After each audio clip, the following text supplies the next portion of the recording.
இன்றைக்கி லீவுன்றதுனால காலையில் லேட்டாக தான் எழுந்தோமே ஃப்ரெஷ்அப் ஆகிட்டு பாப்பாவுக்கு ஒரு பக்கம் பூஸ்ட் ஊற்றிட்டு எனக்கு எல்லாருக்குமே காஃபி போட்டுக்கிட்டாச்சு.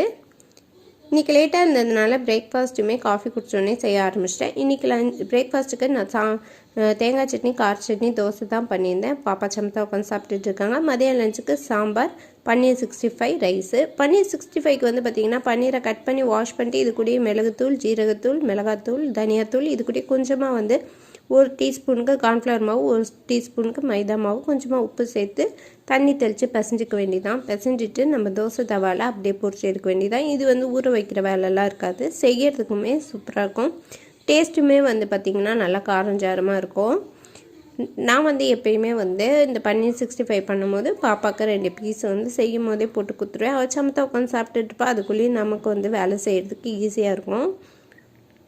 இந்த பன்னீர் 65 பார்த்திங்கன்னா ஈவினிங் ஸ்நாக்ஸாகவும் குழந்தைங்களுக்கு செஞ்சு கொடுக்கலாம். நீங்களும் கண்டிப்பாக உங்கள் வீட்டில் ட்ரை பண்ணி பாருங்கள். இது எண்ணெயுமே ரொம்ப ஆகாது, டேஸ்ட்டுமே வேறு லெவலில் இருக்கும். எங்கள் வீட்டில் எப்பயுமே சாம்பார் வச்சோம்னா இந்த மாதிரி டைத்தில் பன்னீர்லாம் வாங்கி 65 மாதிரி தான் பண்ணுவோம். வேறு மாதிரி எதுவுமே எனக்கு பண்ண பிடிக்காது. பன்னீர் 65 செஞ்சுட்டு ரைஸ் சாம்பார் வச்சு சூப்பராக சாப்பிட்டாச்சு. சாப்பிட்டுட்டு ஒரு தூக்கம் போட்டு ஈவினிங் போல் இன்றைக்கி ரசமலாய் வாங்கிட்டு வந்திருந்தாங்க. வேலண்டைன் டேனால் ஏதாவது ஒரு ஸ்வீட் சாப்பிடணும் இல்லையா, அதனால நாங்கள் சூப்பராக உட்காந்து சாப்பிட்டுட்டு வீட்டில் கொஞ்சம் ஸ்நாக்ஸுமே வாங்கிட்டு வந்துட்டாங்க. அதெல்லாம் எடுத்து ஒரு டப்பாவில் எப்பயுமே நான் ஸ்டோர் பண்ணி வச்சுக்குவேன். பாப்பா எப்போயாவது ரொம்ப அடம் பிடிச்சானா அந்த டைமில் மட்டும் பாப்பாவுக்கு ஸ்நாக்ஸ் கொடுப்பேன். இதெல்லாம் பாப்பாவோட ஃபேவரட் ஸ்நாக்ஸு.